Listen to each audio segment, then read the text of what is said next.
Fourth ইয়ারের প্রিয় শিক্ষার্থীবৃন্দ, তোমাদের সকলকে শুভেচ্ছা জানাচ্ছি। আমরা নন অ্যাকোয়াস সলভেন্টস নিয়ে আলোচনা করছিলাম।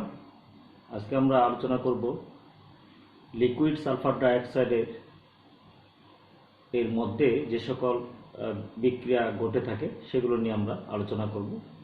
প্রথমে আমরা লিকুইড সালফার ডাইঅক্সাইডের ফিজিক্যাল প্রপার্টিজ সম্পর্কে একটু জেনে নেই। Physical properties of liquid sulphur dioxide: freezing point -75.5 degree Celsius, boiling point -10 degree Celsius.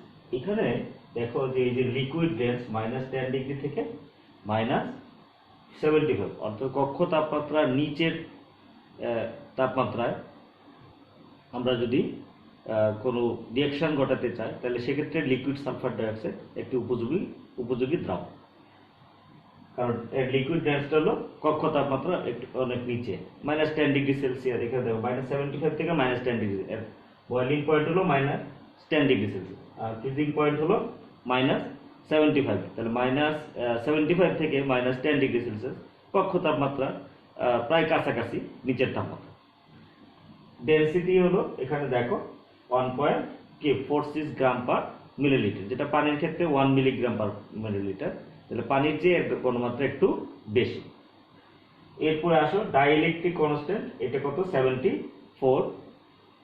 এটি তুমি এখানে দেখো ডাইইলেকট্রিক কনস্ট্যান্ট 74.4 এট 20 ডিগ্রি সেলসিয়াস, -20 ডিগ্রি সেলসিয়াস। এটা একটি কনস্ট্যান্ট অনেক কম।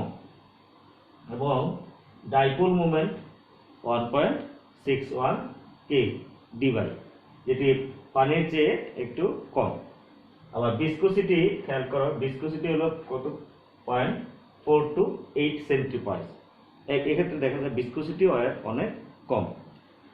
আমরা দেখতে পাচ্ছি যে এই যে টেম্পারেচার -10 ডিগ্রি সেলসিয়াস থেকে তোমার যদি নিচের দিকে যায় -75 পর্যন্ত, এটি এই যে তার তরলের সীমা, এই সীমার কারণে এটি কিন্তু আমাদের কক্ষ তাপমাত্রার নিচের তাপমাত্রা এটি একটি উপযোগী দ্রাবক হিসেবে ব্যবহৃত হয়। এবং এর ডাইইলেকট্রিক ধ্রুবকের মান অনেক কম বলে এটি আয়নিক যৌগের জন্য একটু দুর্বল দ্রাবক, কিন্তু সমযোজী যৌগের জন্য এটি একটি উৎকৃষ্ট দ্রাবক হিসেবে কাজ করে, যেহেতু এর ডাইইলেকট্রিক ধ্রুবকের মান ডাইইলেকট্রিক কনস্ট্যান্ট কত? 74.4। এটি অনেক কম, পানির 88 থেকে 90 পর্যন্ত।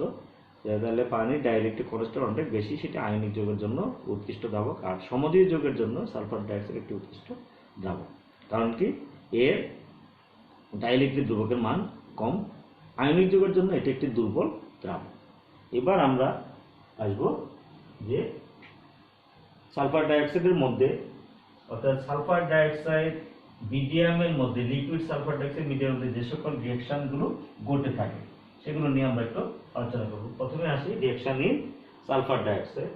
এখানে দেখো অ্যাসিড বেস রিঅ্যাকশন করতে পারে এর মধ্যে, অর্থাৎ নিউট্রালাইজেশন রিঅ্যাকশনস হয়, যেটা আমরা জেনে থাকি যে পানির মধ্যেও অ্যাসিড এবং ক্ষার বিক্রিয়া করলে কি লবণ এবং পানি তৈরি হয়। সেক্ষেত্রেও দেখবে যে ইন সালফার ডাইঅক্সাইড মিডিয়ামের মধ্যে দুটো সাবস্টেন্স অ্যাসিড এবং বেস হিসেবে যখন বিক্রিয়া করবে তখন সেখানে একটা সল্ট তৈরি হবে আর দ্রাবক তৈরি হবে। দ্রাবক বলতে সালফার ডাইঅক্সাইড তৈরি হবে, অর্থাৎ সল্ট এবং ওয়াটার যেমন তৈরি হতো, যেমন আমরা যেটি বলি যে পানির মধ্যে অ্যাসিড এবং ক্ষারক বিক্রিয়া করে লবণ এবং পানি তৈরি করে, ঠিক সালফার ডাইঅক্সাইডের মধ্যেও অ্যাসিড এবং ক্ষারক বিক্রিয়া করে লবণ আর একটি দ্রাবক অর্থাৎ সালফার ডাইঅক্সাইড তৈরি করবে। সলভোলাইসিস রিঅ্যাকশন আমরা পানির মধ্যেও দেখেছি যে পানির যে হাইড্রোলাইসিস রিঅ্যাকশন, অর্থাৎ পানির সাথে কোনো বস্তুকে যদি পানির মধ্যে যুক্ত করা হয় তাহলে সেক্ষেত্রে দেখা যায় পানির বিশ্লেষণ ঘটে, এটি সলভোলাইসিস। সালফার ডাইঅক্সাইডের ক্ষেত্রেও এটি কিন্তু তোমার একই ধরনের বিক্রিয়া ঘটে থাকে, সলভোলাইসিস রিঅ্যাকশন। আমরা প্রত্যেকটা এক্সাম্পলের মাধ্যমে এক্সপ্লেন করবো, আমরা জাস্ট একটু জেনে নিই। এরপর আছে precipitation reaction. Sulphur dioxide liquid sulphur ডাইঅক্সাইডের মধ্যেও প্রিসিপিটেশন রিঅ্যাকশন ঘটে থাকে, কমপ্লেক্স ফর্মেশন হয় অনেক ক্ষেত্রে, আবার অ্যামফোটারিক রিঅ্যাকশন হয়। তুমি দেখবে আমরা এক্সপ্লেনেশনে যখন আমরা আলোচনা করব যে সালফার ডাইঅক্সাইড মিডিয়ামের মধ্যে দেখা যায় যে অনেক সাবস্টেন্স তোমার তাদের অ্যামফোটারিক বিহেভিয়ার শো করতে পারে। রিডক্স রিঅ্যাকশন, এই ক্ষেত্রেও দেখা যায় সালফার ডাইঅক্সাইড মিডিয়ামের মধ্যে রিডক্স রিঅ্যাকশন সংঘটিত হয়। আমরা একটু একটা করে আলোচনা করছি। এখন দেখো, প্রথমে আসি আমরা অ্যাসিড বেস রিঅ্যাকশন। এটি জানার আগে আমাদেরকে জানতে হবে যে সালফার ডাইঅক্সাইড একটি কি, এর অটো আয়নাইজেশন ঘটে, যদিও এখানে কোনো প্রোটন তোমার ক্রিয়েট হয় না। এটি একটি নন প্রোটিক দ্রাবক এবং তার অটো আয়নাইজেশনটা আমরা দেখে নিই যে সালফার ডাইঅক্সাইড, দুইটা সালফার ডাইঅক্সাইড মলিকুল তাদের মধ্যে রিঅ্যাকশন করে এটি দেখো থায়োনিল আয়ন এবং সালফাইড আয়ন তৈরি করে, এটি অটো আয়নাইজেশন। এটি খেয়াল করো, এটি অটো আয়নাইজেশন। এটা হলো থায়োনিল, থায়োনিল, আর এটা হলো সালফাইড। সালফাইড এবং থায়োনিল এই দুইটি মূলক সেখানে তৈরি হয়। তাহলে আমরা বলতে পারি যে সকল সাবস্টেন্সকে সালফার ডাইঅক্সাইডের মধ্যে দিলে এই থায়োনিল যে মূলক তার যদি তোমার পরিমাণ বেড়ে যায়, অর্থাৎ সেটি তখন সেটি অ্যাসিড হিসেবে কাজ করবে। আবার যদি কোনো একটা সাবস্টেন্স লিকুইড সালফার ডাইঅক্সাইডের মধ্যে দেওয়ার পরে যদি সালফাইড আয়নের কনসেন্ট্রেশন বেড়ে যায়, তাহলে সেটি বেস হিসেবে কাজ করবে। এটি আমরা এখান থেকে জেনে নিই। এটি analogous to, it is analogous, দেখো analogous to ammonium ion, proton, তারপরে তোমার সেটা কি আছে, অ্যামোনিয়াম আয়ন, প্রোটন, আর হলো বা হাইড্রোনিয়াম আয়ন, একই কথা, প্রোটন আর হাইড্রোনিয়াম আয়ন একই কথা। এটিও অ্যানালগাস টু কি, এটি অ্যামাইড আয়ন, CH2 আয়ন, সালফাইডটা অ্যামাইড আয়ন, আর এটা হলো হাইড্রোক্সাইড আয়নের অ্যানালগাস। এবার আমরা দেখব অ্যাসিড বেস রিঅ্যাকশনস। তাহলে এখানে দ্য কম্পাউন্ডস আমরা একটু বুঝে নিই যে compounds which make available thionyl ions in the liquid sulfur dioxide will act as acid. আবার the compounds বিপরীতক্রমে, the compounds which make available sulfide ions in liquid sulfur dioxide will be act as base in the liquid sulfur dioxide. আমরা একটু দেখে নিই, যেমন মনে করো thionyl chloride, আমরা অ্যাসিড বেস রিঅ্যাকশনস নিয়ে স্টাডি করছি। Acid base reactions in liquid sulphur dioxide. তাহলে আমরা এখানে দেখব যে যদি আমরা থায়োনিল ক্লোরাইড নেই, থায়োনিল ক্লোরাইড কি করবে, thionyl chloride act as base, acid. আর হলো সোডিয়াম, আমরা যদি সোডিয়াম সালফাইড নেই, এটা act as base in liquid sulphur dioxide. তাহলে সেটি একটি অ্যাসিড বেস রিঅ্যাকশন হবে। সেই ক্ষেত্রে দেখে নাও, আমরা যদি সোডিয়াম সালফেট না নিয়ে আমরা সিজিয়াম সালফেটও নিতাম, তাহলে এই ক্ষেত্রে কি হতো, এখানে দেখো, এখানে সোডিয়াম ক্লোরাইড এর প্রিসিপিটেশন পড়বে আর তৈরি হবে কি, ওই যে সালফার ডাইঅক্সাইড তৈরি হবে। এই তাহলে এখানে যদি আমরা 2 দিয়ে দেই, এখানে 2 দিলে এটা মিলে যাবে। তাহলে এখানে দেখো, যদি 2 দিলে এটা মিলে যায়, তাহলে এটি হলো অ্যাক্ট এজ অ্যাসিড, এটি অ্যাক্ট এজ বেস। আবার যদি আমরা থায়োনিল ক্লোরাইডের সাথে সিজিয়াম ক্লোরাইড নেই, সিজিয়াম সালফাইড নেই, সেটা লিকুইড সালফার ডাইঅক্সাইড, তাহলে সেক্ষেত্রে সিজিয়াম ক্লোরাইডের মানে ইয়ে করবে, লবণ তৈরি হবে, এটি একটি সল্ট তৈরি হবে, সিজিয়াম ক্লোরাইড এটি সল্ট, আমরা এটি সল্ট লিখি, এটি সল্ট, আর এটি সল্ট তৈরি হবে, আর তৈরি হবে সালফার ডাইঅক্সাইড, এটি হবে সালফার ডাইঅক্সাইড। তাহলে আমরা দেখলাম এখানে এটি অ্যাসিড বেস হিসেবে কাজ করে। আবার থায়োনিল, এটি দেখো thionyl thiocyanate SCN, thionyl thiocyanate যদি আমরা নেই, আর নেই পটাশিয়াম সালফাইড তাহলে সেক্ষেত্রে লিকুইড সালফার ডাইঅক্সাইড এর সাথে রিঅ্যাকশন করে কি করবে, তোমার পটাশিয়াম থায়োসায়ানেট তৈরি করবে, KSCN, পটাশিয়াম থায়োসায়ানেট সল্ট, আর তৈরি হবে sulphur dioxide. So this is the reactions of এখানে acid base reactions in liquid sulphur dioxide. আমরা এখানে দেখলাম যে এটা কিন্তু অ্যাসিড হিসেবে কাজ করবে, কারণ এটা thionyl chloride sulphur liquid sulphur ডাইঅক্সাইডের মধ্যে থায়োনিল আয়ন, এই আয়নের কনসেন্ট্রেশন বেড়ে দেবে। এখানে মানে থায়োসায়ানেটও এখানে এই থায়োনিল এই মূলকটাকে কনসেন্ট্রেশন বাড়িয়ে দেবে ইন লিকুইড সালফার ডাইঅক্সাইড। এখানে সালফাইড আয়নেরও কনসেন্ট্রেশন এখানে লিকুইড সালফার ডাইঅক্সাইডের মধ্যে বেড়ে যাবে। তাহলে এই সিজিয়াম সালফাইড এবং পটাশিয়াম সালফাইড একটা বেস, তাহলে এটা কি হবে, এরা বেস হিসেবে কাজ করবে। এটা বেস, এটা অ্যাসিড। এটি ছিল acid base reaction in liquid sulphur dioxide. এবার আমরা দেখব সলভোলাইসিস রিঅ্যাকশন।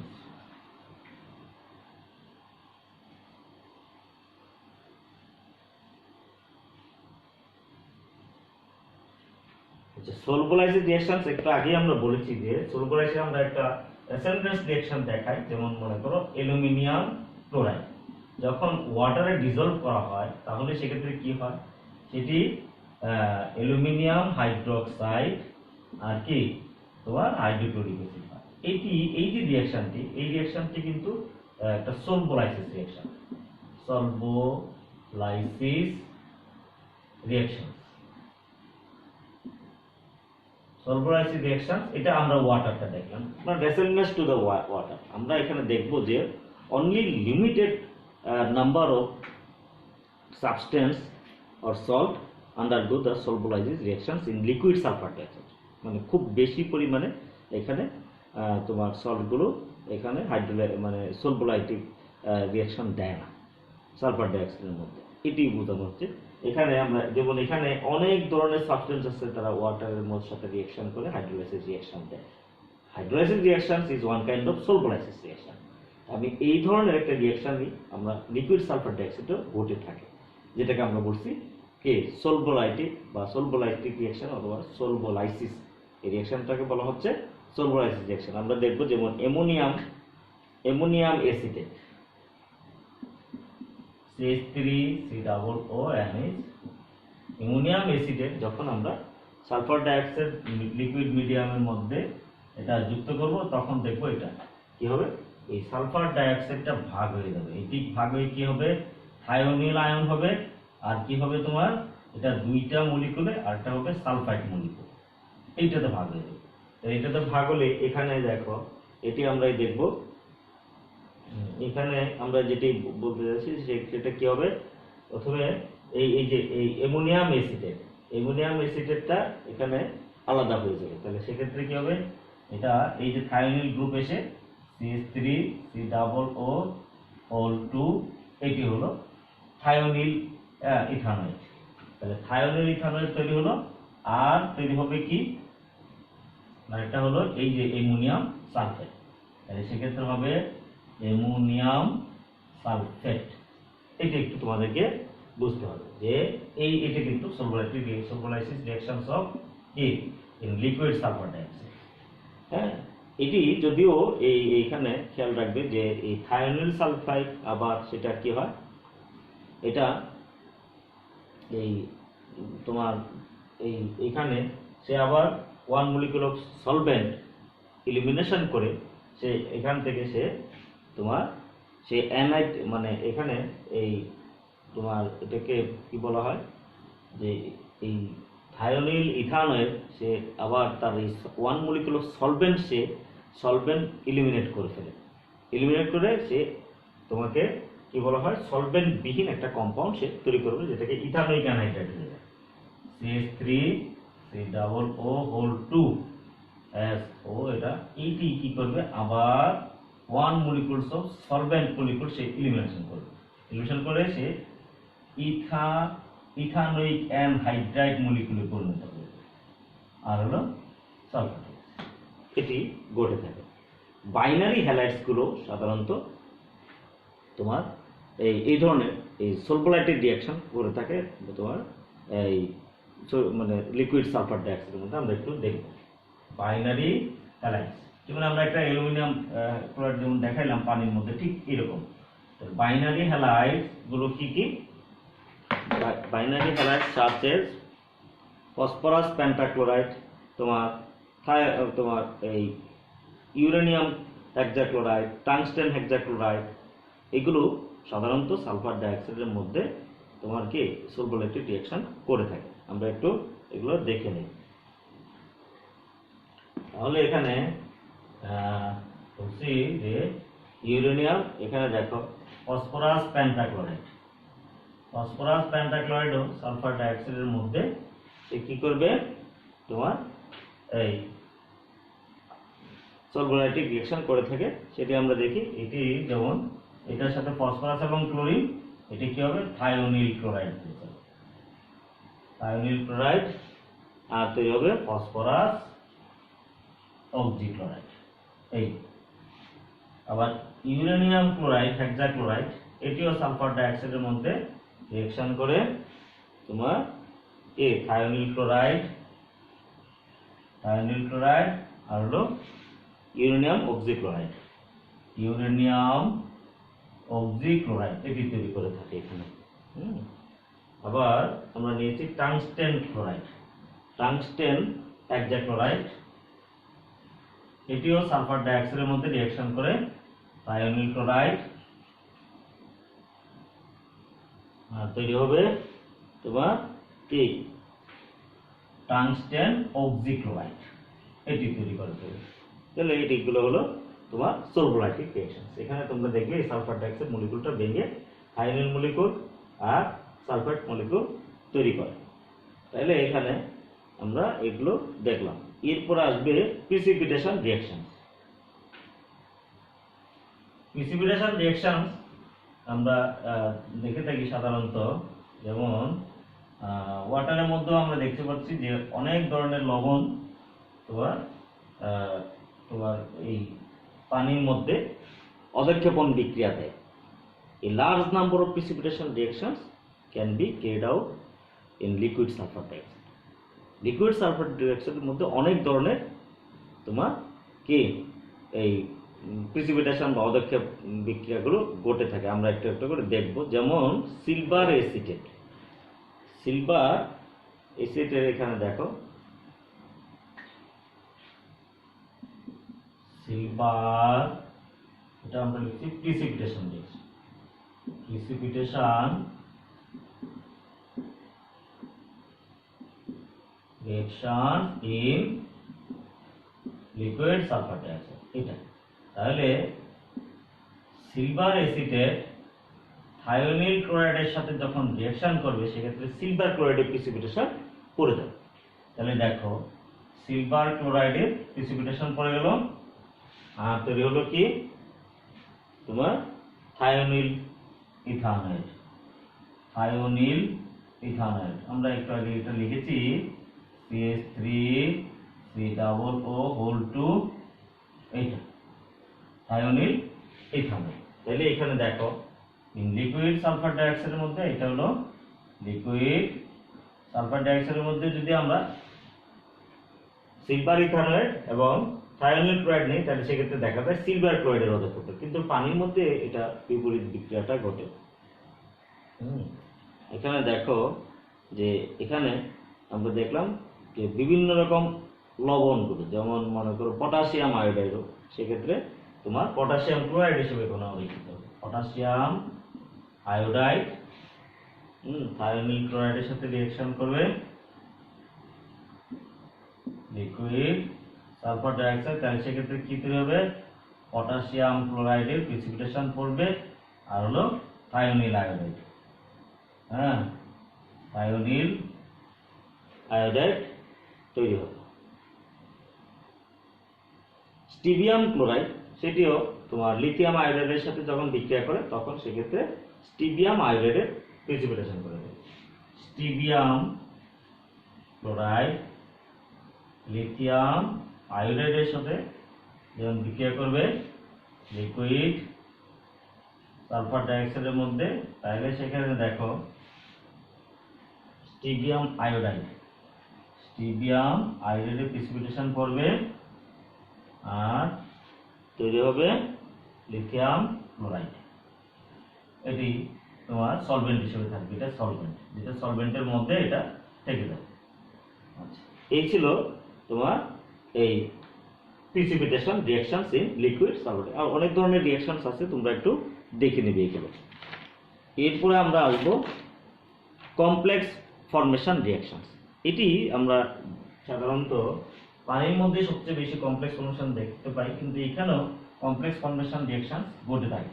সেক্ষেত্রে কি কি, যেমন দেখবে যে পটাশিয়াম আয়োডাইড, পটাশিয়াম আয়োডাইড আয়োডিনের সাথে বিক্রিয়া করে পটাশিয়াম ট্রাইআয়োডাইড একটা কমপ্লেক্স তৈরি করে ফেলে লিকুইড সালফার ডাইঅক্সাইডের মধ্যে। আবার রুবিডিয়াম আয়োডাইড, সেটিও আয়োডিনের সাথে যুক্ত হয়ে রুবিডিয়াম ট্রাইআয়োডাইড কমপ্লেক্স ফর্ম করে, যেটা সবচেয়ে বেশি তোমার উৎকৃষ্ট উদাহরণ যেমন আমরা জানি mercuric iodide.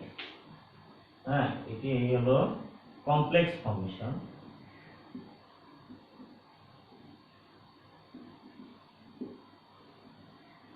Complex formation reactions in liquid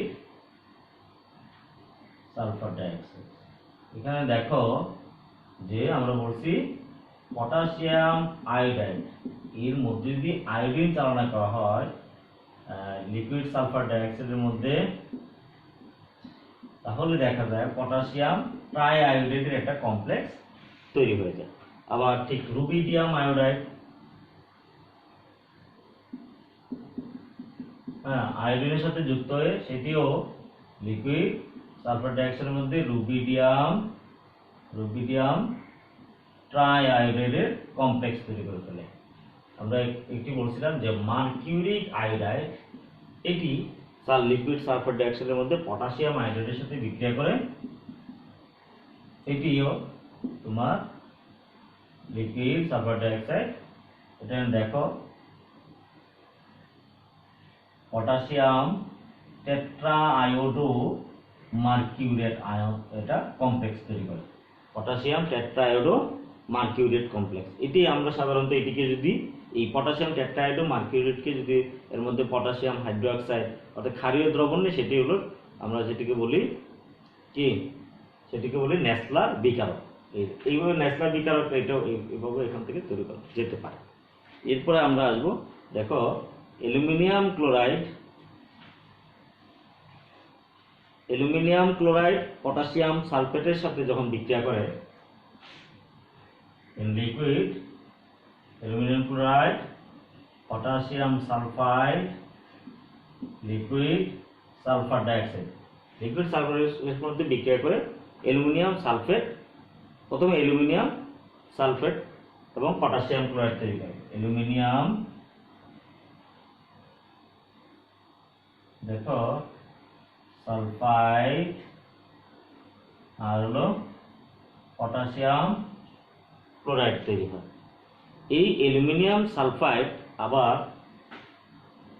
এর মধ্যে অতিরিক্ত আমরা দিই, এখানে দেখো অ্যালুমিনিয়াম সালফাইড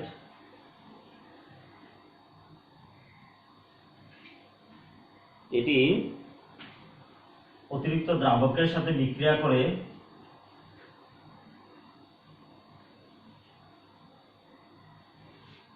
এটা দেখো যদি আমরা অতিরিক্ত পটাশিয়াম সালফাইড নেই, সেক্ষেত্রে সেখানে আরেকটি একটি কমপ্লেক্স তৈরি হয়, সেটি হলো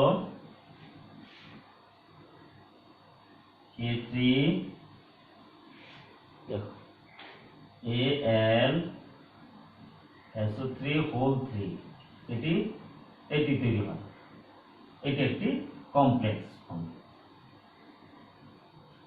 তাহলে এই লিকুইড সালফার ডাইঅক্সাইডের মধ্যে আমরা দেখছি যে বিভিন্ন ধরনের কমপ্লেক্স গঠন বিক্রিয়াগুলো হয়ে থাকে। এবার আমরা দেখব একটি অ্যামফোটারিক রিঅ্যাকশন। মূলত যেটি হলো যে অ্যামফোটারিক রিঅ্যাকশন, যেমন আমরা পানির মধ্যে একটা উদাহরণ দিয়ে আমরা আগে দেখাতে পারি যে অ্যামফোটারিক রিঅ্যাকশনটা কি ধরনের হয়। এটি দেখো অ্যামফোটারিক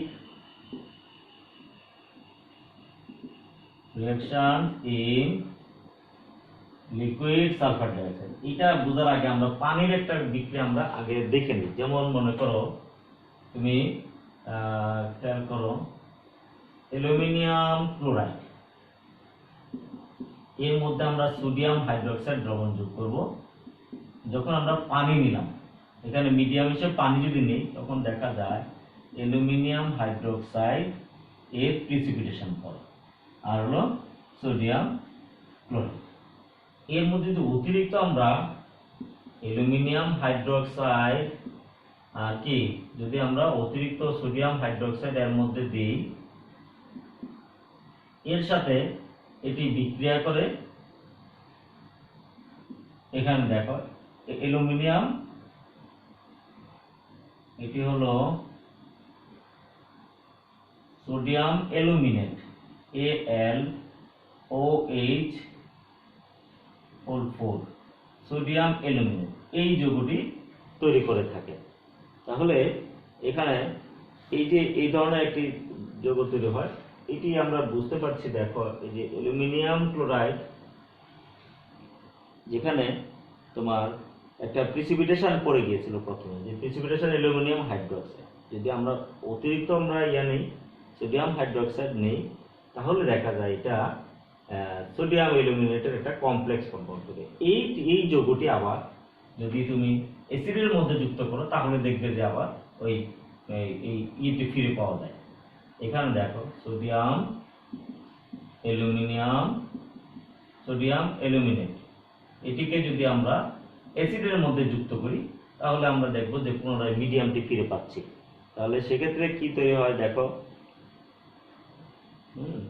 তাহলে একটা সলিবল কমপ্লেক্স সেখানে এই যে এটা কি, এটা হলো প্রথমে একটা সলিবল কমপ্লেক্স তৈরি হয়ে যাবে। এটি আমরা বলি সলিবল কমপ্লেক্স। এই যে সলিবল কমপ্লেক্স তৈরি হলো, এই কমপ্লেক্স থেকে আবার যদি এর মধ্যে হাইড্রোক্লোরিক অ্যাসিড দাও, তাহলে দেখা যাবে যে এটা আবার ফিরে পাচ্ছে। আমরা দেখব যে এখানে কি হবে, এই যে এখানে এটা আবার এর সাথে বিক্রিয়া করে ফেলবে, এই সোডিয়াম অ্যালুমিনেটের সাথে বিক্রিয়া করে ফেলবে। বিক্রিয়া করে আমরা দেখব যে সেক্ষেত্রে আবার দ্রাবকটিকে ফিরে পাচ্ছি। এখানে দেখো যদি সেখানে তুমি আবার হাইড্রোক্লোরিক অ্যাসিড দিয়ে দাও, তাহলে সোডিয়াম ক্লোরাইড হয়ে যাবে, আর কি হবে তোমার পানি হবে, আর অ্যালুমিনিয়াম হাইড্রোক্সাইড, তাহলে এক্ষেত্রে দেখতে পাচ্ছি যে এখানে যে এটা রিপ্রিসিপিটেড বাই দ্য এডিশন অফ কি হাইড্রোক্লোরিক অ্যাসিড।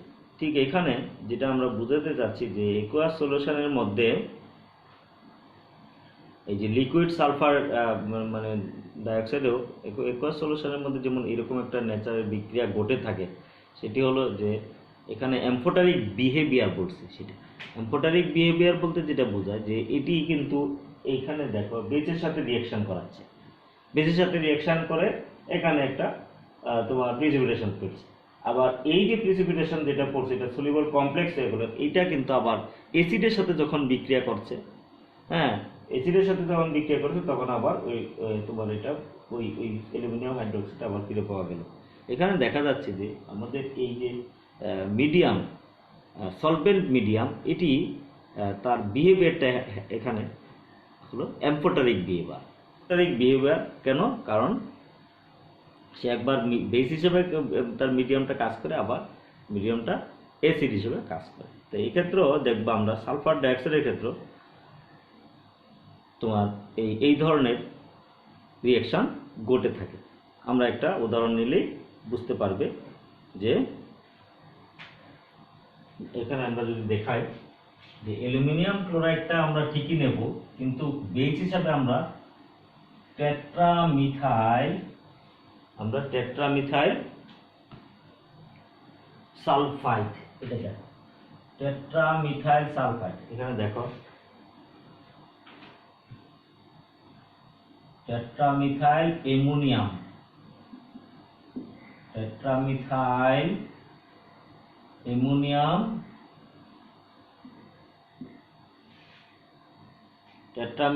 Ammonium sulphide.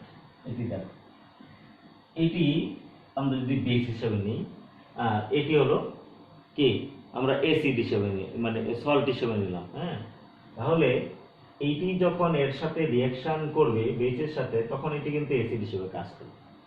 এটি আমরা এইটি হলো যদি বেস হিসেবে নেই তাহলে এটি হবে এসি। তখন রিঅ্যাকশন করে লিকুইড সালফার ডাইঅক্সাইডের মধ্যে তখন কি করবে, একটা প্রিসিপিটেশন পড়বে। সেই প্রিসিপিটেশন পড়বে এবং একটা তোমার কি একটা তোমার একটা সলিবল সল্ট তৈরি হবে। এই প্রিসিপিটেশনটা কি হবে দেখো, অ্যালুমিনিয়াম এই যে সালফাইড, অ্যালুমিনিয়াম সালফাইডের একটা প্রিসিপিটেশন পড়বে। আর তৈরি হবে কি দেখো, এই যে একটা টেট্রামিথাইল অ্যামোনিয়াম ক্লোরাইড, টেট্রামিথাইল অ্যামোনিয়াম ক্লোরাইড এটি তৈরি হবে। তাহলে টেট্রামিথাইল অ্যামোনিয়াম ক্লোরাইড আমরা যদি এখানে 2 দিয়ে দেই তাহলে 2 দিলে এখানে আমাদেরকে এখানে এটা মিলে গেল। আর এইখানে দেখো ক্লোরিন হয়ে গেল 6টা, তাহলে এখানে দিতে হবে 6। তাহলে 6 যদি নাইট্রোজেন 6টা হয়ে গেল, তাহলে এখানে কত দিতে হবে, এখানে আমাদেরকে 3 দিতে হবে। যেহেতু এখানে 2 আছে তাহলে 3 দিলে এটা সমতা মিলে যাবে। তাহলে এই যে প্রিসিপিটেশন অ্যালুমিনিয়াম সালফাইড, এটি আবার ফার্দার যদি অতিরিক্ত আমরা বেস যুক্ত করি তার সাথে এটি বিক্রিয়া করে, একটা সলিবল কমপ্লেক্স তৈরি করে ফেলি, CH3 টেট্রামিথাইল অ্যামোনিয়াম সালফাইড। এটি আমরা এক্সেস নিলাম, তাহলে লিকুইড সালফার ডাইঅক্সাইডের মধ্যে যদি এক্সেস করবে না তাহলে কি করবে, এইটি একটি সলিবল কমপ্লেক্সে পরিণত হবে। তাহলে সলিবল কমপ্লেক্সটা কি হতে পারে আমরা দেখি। এখানে সলিবল কমপ্লেক্সটা এখানে দেখো, এই অতিরিক্ত পরিমাণে কি হবে, এই সালফেটটা গিয়ে যুক্ত হবে। যুক্ত হলে সেক্ষেত্রে আসবে টেট্রামিথাইল, দেখো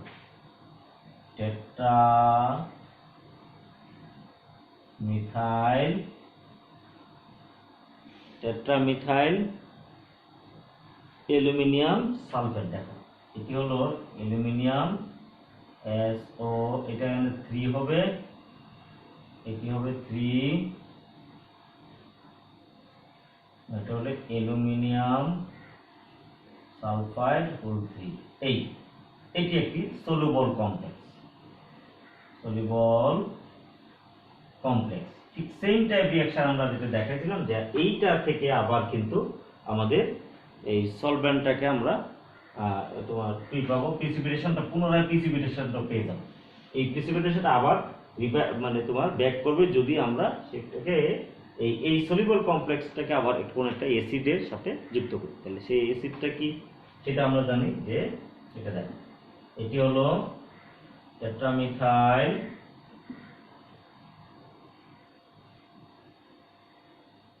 অ্যালুমিনিয়াম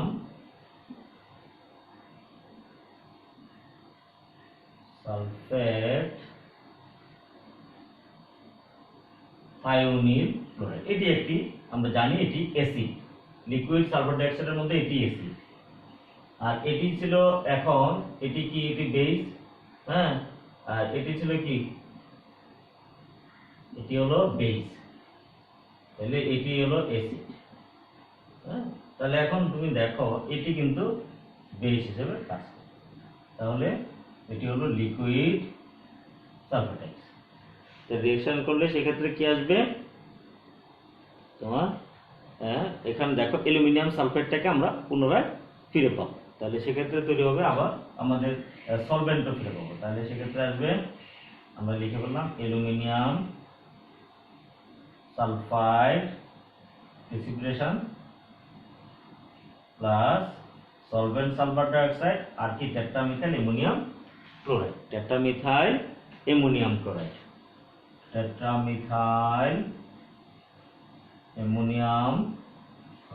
এই ছিল তোমার amphoteric behaviour of liquid sulphur dioxide. সে একবার মানে বেসটাকে অ্যাসিড হিসেবে কাজ করালো, আবার অ্যাসিডটাকে তোমার যখন অ্যাসিড দ্রবণে সে রিঅ্যাকশনটা করলো, তার কিন্তু এখানে এর যে তোমার এই এখানে দেখো যে লিকুইড সালফার ডাইঅক্সাইড যে এখানে কাজটা কি, সে একবার কিন্তু সে অ্যাসিডিক নেচার দেখালো, আরেকবার বেসিক নেচার দেখালো রিঅ্যাকশনের মধ্যে, সেটা আমরা এক্ষেত্রে দেখতে পেলাম।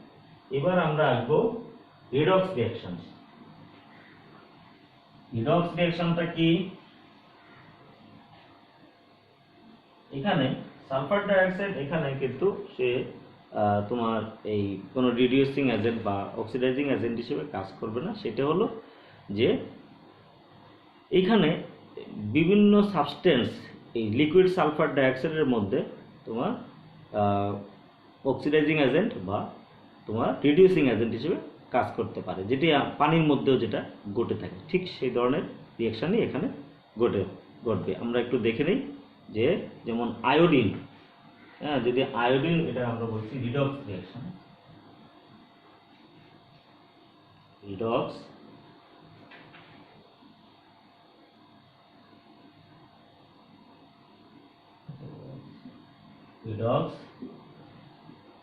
reactions in liquid sulfur dioxide। আচ্ছা, রিডক্স রিঅ্যাকশনটা সেটা আমরা বললাম যে liquid sulfur dioxide does not have any strong oxidizing or reducing properties. It serves only as a medium for redox reactions। অর্থাৎ অন্যান্য সাবস্টেন্সগুলো লিকুইড সালফার ডাইঅক্সাইডের মধ্যে তারা অ্যাসিড হিসেবে কাজ করতে পারে, মানে অক্সিডাইজিং এজেন্ট হিসেবে কাজ করতে পারে, আবার রিডিউসিং এজেন্ট হিসেবে কাজ করতে পারে। এ হলো লিকুইড সালফার ডাইঅক্সাইড একটা মিডিয়াম হিসেবে সেখানে কাজ করবে। আমরা এই বিক্রিয়াগুলো একটু দেখব। যেমন liquid sulphur dioxide can not reduce iodine, সে আয়োডিনকে রিডিউস করতে পারে না। বাট যদি আমরা পটাশিয়াম সালফাইড নেই, আয়োডিনের সাথে পটাশিয়াম সালফাইডকে যুক্ত করে আমরা লিকুইড সালফার ডাইঅক্সাইডের মধ্যে, তাহলে দেখব যে সেখানে এই তোমার এই পটাশিয়াম সালফাইড, খেয়াল করো, এটি আয়োডিনকে রিডিউস করে ফেললো, হ্যাঁ, রিডিউস করে তাকে আয়োডাইডে পরিণত করবে। সেটি কি, সেটা আমরা একটু দেখে নিই। যেমন মনে করো আয়োডিন, পটাশিয়াম সালফাইড, হিয়ার এইটি হলো রিডিউসিং এজেন্ট, তাহলে সে যদি এটা রিডিউসিং এজেন্ট হয় liquid sulphur dioxide, liquid sulphur dioxide মিডিয়ামের মধ্যে সে রিঅ্যাকশন করবে, এটিকে পটাশিয়াম আয়োডাইডে সে পরিণত করে ফেলবে। অর্থাৎ ছিল আই নট, এটা আই মাইনাস। তাহলে এখানে দেখে নাও, এখানে দেখো আয়োডিনের অক্সিডাইজিং এখানে দেখো অক্সিডেশন নাম্বার 0 থেকে -1। তো -0 থেকে যদি -1 হয়, আমরা সেটাকে কি বলি? অক্সিডেশন নাম্বার যদি ডিক্রিজ করে তাহলে সেটিকে বলি রিডিউস। তাহলে এই রিডিউসটা কে করবে? সেটি হলো পটাশিয়াম সালফাইড করেছে in liquid sulphur dioxide medium. তাহলে এখানে দেখো সেক্ষেত্রে পটাশিয়াম সালফেট হবে আর হবে সালফার ডাইঅক্সাইড মিডিয়াম। আচ্ছা, আবার পটাশিয়াম আয়োডাইড তোমার এই স্টিবিয়াম ক্লোরাইডের মধ্যে যখন যুক্ত করা হয় in liquid sulphur dioxide medium, liquid sulphur dioxide মিডিয়ামের মধ্যে পটাশিয়াম আয়োডাইড এবং স্টিবিয়াম ক্লোরাইড যোগ করা হয়, তখন দেখা যায় যে পটাশিয়াম আয়োডাইডটা আবার তোমার অক্সিডাইজড হয়ে যায়, অক্সিডাইজড হয়ে সে আয়োডিনে পরিণত হয়ে যায়। তাহলে এখানে কি হলো যে এই যে আমরা ওই বিক্রিয়াটা একটু লিখে নিই, পটাশিয়াম আয়োডাইড, আচ্ছা পটাশিয়াম আয়োডাইড, আর যদি আমরা স্টিবিয়াম ক্লোরাইড নেই, খেয়াল করো স্টিবিয়াম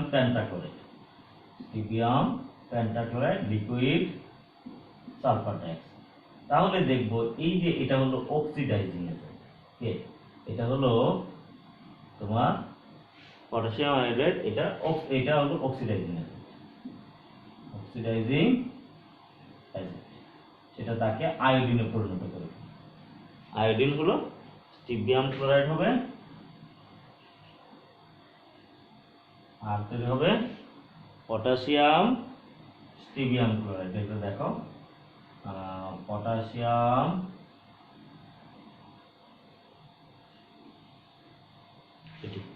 এটা একটা কমপ্লেক্স কম্পাউন্ড ফর্ম করলো। এইগুলো যে এইখানে দেখো এটা 0, এটা হলো মাইনাস, তার মানে কি এটা হলো অক্সিডেশন, এটা অক্সিডেশন আর এটি ছিল রিডাকশন। তাহলে আমরা দেখলাম যে রিডক্স রিঅ্যাকশনের মধ্যেও মানে রিডক্স রিঅ্যাকশনও এখানে লিকুইড সালফার ডাইঅক্সাইড মিডিয়ামের মধ্যে ঘটে থাকে। এই ছিল আমাদের এই লিকুইড সালফার ডাইঅক্সাইডের মধ্যে যে সকল রাসায়নিক বিক্রিয়া সংঘটিত হয় সেগুলো আমরা আজকে আলোচনা করব। শিক্ষার্থীবৃন্দ, আজকে আমরা লিকুইড সালফার ডাইঅক্সাইড নিয়ে আলোচনা করার ফলে আর শুধু আমাদের আরেকটি সলভেন্ট বাকি আছে, সেটি হলো অ্যানাইড্রাস সালফিউরিক অ্যাসিড। এই অ্যানাইড্রাস সালফিউরিক অ্যাসিডের রিঅ্যাকশনগুলো আমরা একটু আলোচনা করব আজকে। তো অ্যানাইড্রাস সালফিউরিক অ্যাসিডের প্রথমেই আমরা তার ফিজিক্যাল প্রপার্টিস নিয়ে আমরা একটু জেনে নিই যে অ্যানাইড্রাস সালফিউরিক অ্যাসিডের তোমার ফিজিক্যাল প্রপার্টিসটা কি কি।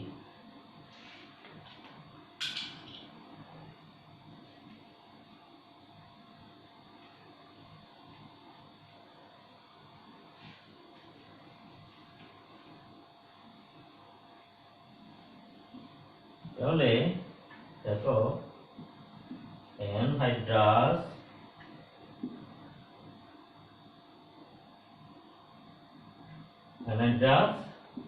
সালফিউরিক অ্যাসিড, তাহলে এর ফিজিক্যাল প্রপার্টিজ আমরা যদি একটু দেখি,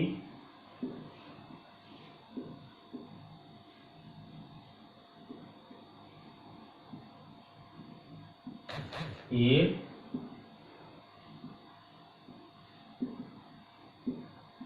ফ্রিজিং পয়েন্ট হলো তোমার 10.4 degree Celsius, 10.4 degree Celsius. Boiling point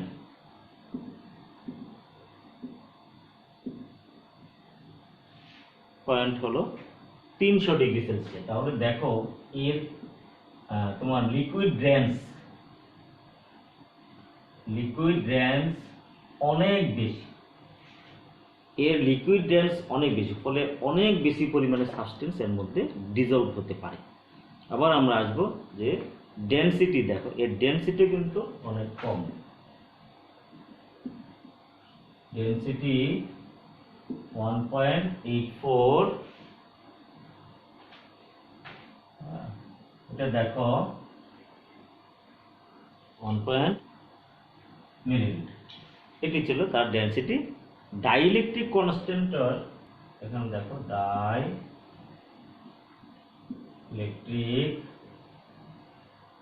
constant হলো কি, এখানে তার 110, তার মানে এর ডাইইলেকট্রিক কনস্ট্যান্ট অনেক বেশি, এটা হাই।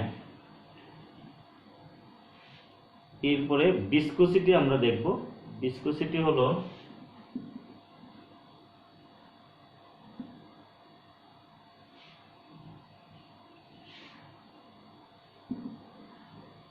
ভিসকোসিটি হলো 24.54, এটা সেন্টিপাইস, এটা আমরা এটা সিপি লিখে সেন্টিপাইস। তাহলে আমরা এখানে দেখতে পাচ্ছি যে এর যে লিকুইড রেঞ্জ তোমার অনেক বেশি এবং এর ডাইইলেকট্রিক কনস্ট্যান্ট অনেক বেশি।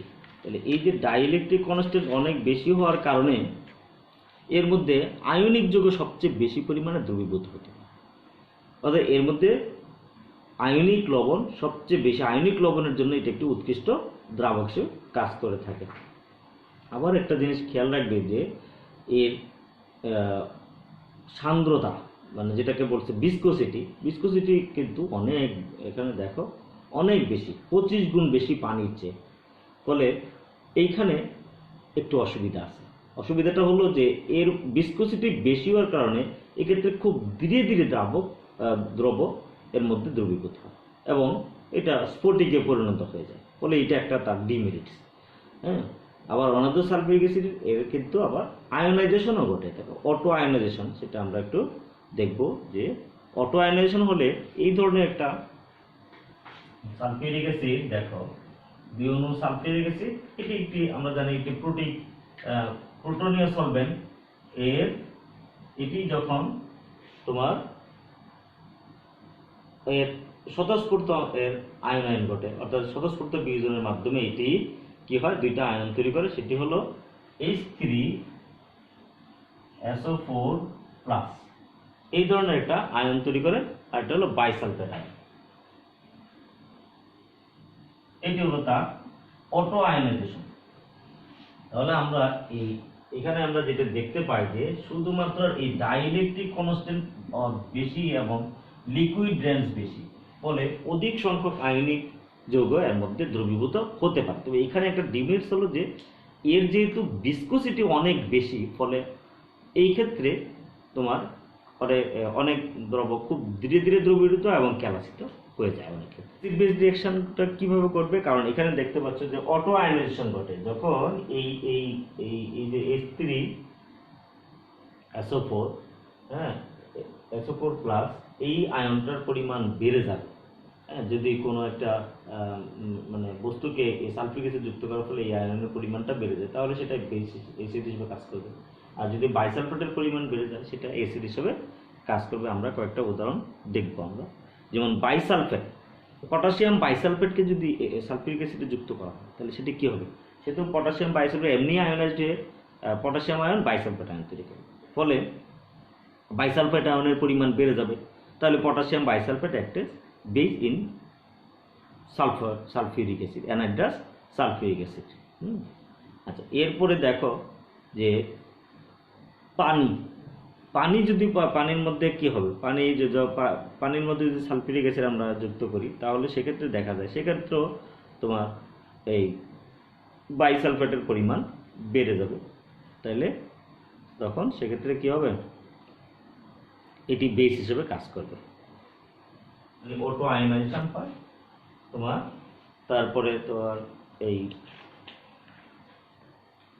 ডিহাইড্রেটিং রিঅ্যাকশন হয় অনেক ক্ষেত্রে, এবং সুপার অ্যাসিড ফর্ম হয়। যদিও সুপার অ্যাসিডকে সরাসরি করা যায় না, কিন্তু এই সালফিউরিক অ্যাসিড মিডিয়ামের মধ্যে অনেক সুপার অ্যাসিড তৈরি করা যায়। যদিও তাদেরকে দ্রবণ থেকে আলাদা করা যায় না, কিন্তু মিডিয়ামের মধ্যে তারা সুপার অ্যাসিড হিসেবে কাজ করে। এটা আমরা একটু দেখব।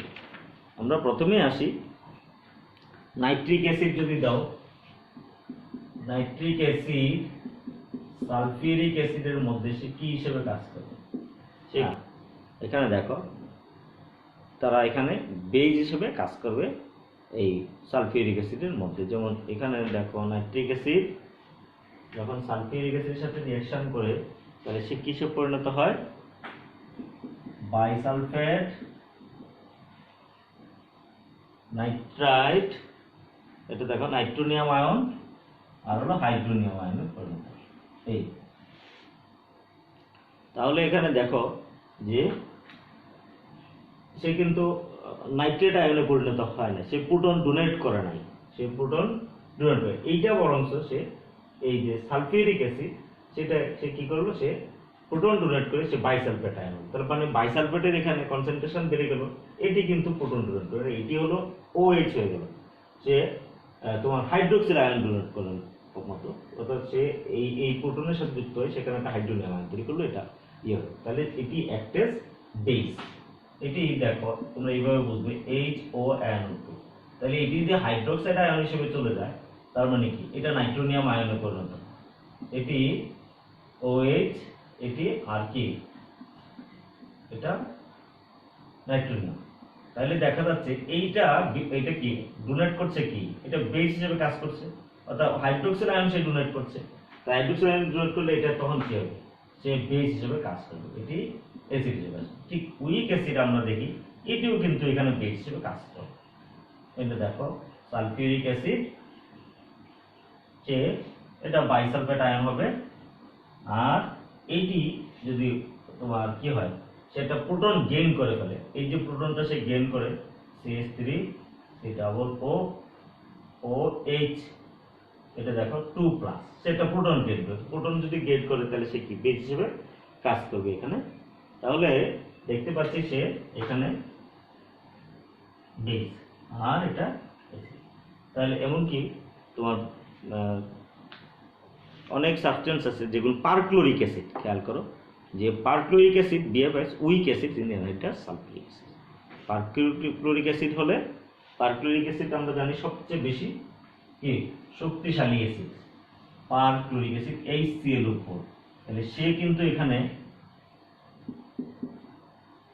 পার ক্লোরিক অ্যাসিড আমরা জানি স্ট্রং অ্যাসিড, বাট হেয়ার এটি হলো উইক অ্যাসিড হবে।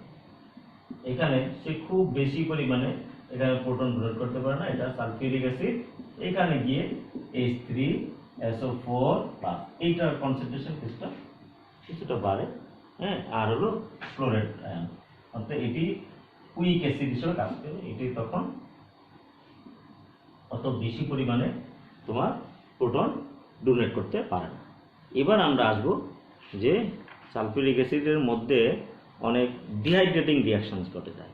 তোমরা জানো, নিচের ক্লাসে হয়তো পড়ে আসছো যে চিনি, গ্লুকোজ, কাগজ ইত্যাদির উপর যদি সালফিউরিক অ্যাসিড পড়ে বা তোমার দেখা যায় সেগুলো কালো বর্ণে পরিণত হয়। কারণ কি, সে তার অণু থেকে সালফিউরিক অ্যাসিড পানির অণুটাকে সে শোষণ করে নেয়, অর্থাৎ পানির অণুকে অ্যাবজর্ব করে ফেলে। এটাকে বলা হচ্ছে ডিহাইড্রেটিং প্রপার্টি। যেমন দেখো যে চিনির মধ্যে যদি আমরা সালফিউরিক অ্যাসিড করি C12H22O11, এর মধ্যে যদি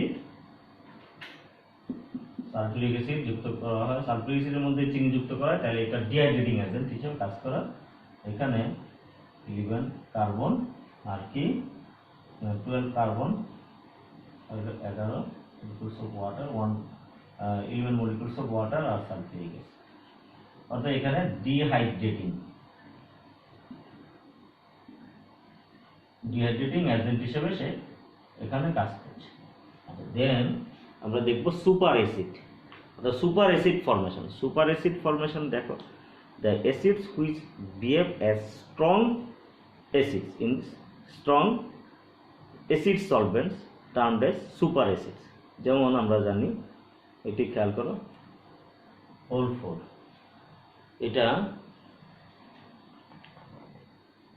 এটি হলো একটি তোমার স্ট্রং অ্যাসিড হিসেবে কাজ করে, সেটিকে আমরা বলছি সুপার অ্যাসিড। এটি হলো সুপার অ্যাসিড। তাহলে সুপার অ্যাসিড কি, অর্থাৎ সুপার অ্যাসিড হলো স্ট্রং অ্যাসিড সলভেন্টের মধ্যে কোনো সাবস্টেন্স যদি অ্যাসিড হিসেবে কাজ করে সেটিকে বলা হয় সুপার অ্যাসিড। এটি হলো সুপার অ্যাসিড। এটিকে বলা হয় হাইড্রোজেন টেট্রাকিস হাইড্রোজেন সালফেট ও বুরেট। হাইড্রোজেন টেট্রাকিস, এই যে টেট্রা মানে এখানে মানে কমপ্লেক্স কম্পাউন্ডের নামকরণ করতে গেলে তখন তোমার যদি দেওয়া হয়, মানে চারটা মানে কোনো মূলক থাকে, তাহলে তাদের নামের আগে টেট্রা, তাহলে tetrakis hydrogen sulphato borate. Hydrogen tetrakis hydrogen sulphato borate এটি একটি তোমার কি সুপার অ্যাসিড। সেটা এরকম আরো কয়েকটা আছে, যেমন আমরা দেখতে পাই, দেখো যেমন হাইড্রোজেন সালফেটো স্টেনেট, হাইড্রোজেন সালফেটো স্টেনেট, এটা দেখো এটিও টেট্রাকিস হাইড্রোজেন সালফেটো স্টেনেট। আবার আছে হাইড্রোজেন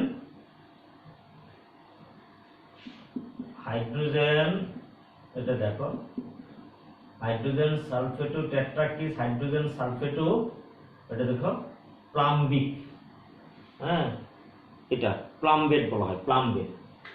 এটা হলো সুপার অ্যাসিড। এরা অলসো কি সুপার অ্যাসিড। এরা এই স্ট্রং অ্যাসিড সলভেন্টের মধ্যে এরা কি স্ট্রং অ্যাসিড হিসেবে কাজ করে, এদেরকে তোমার সুপার অ্যাসিড বলা হয়। এটা লিকুইড, তোমার এখানে দেখো অ্যানাইড্রাস সালফিউরিক অ্যাসিডের মধ্যে এই সকল সাবস্টেন্সগুলো তোমার কি হয়, তোমার এরা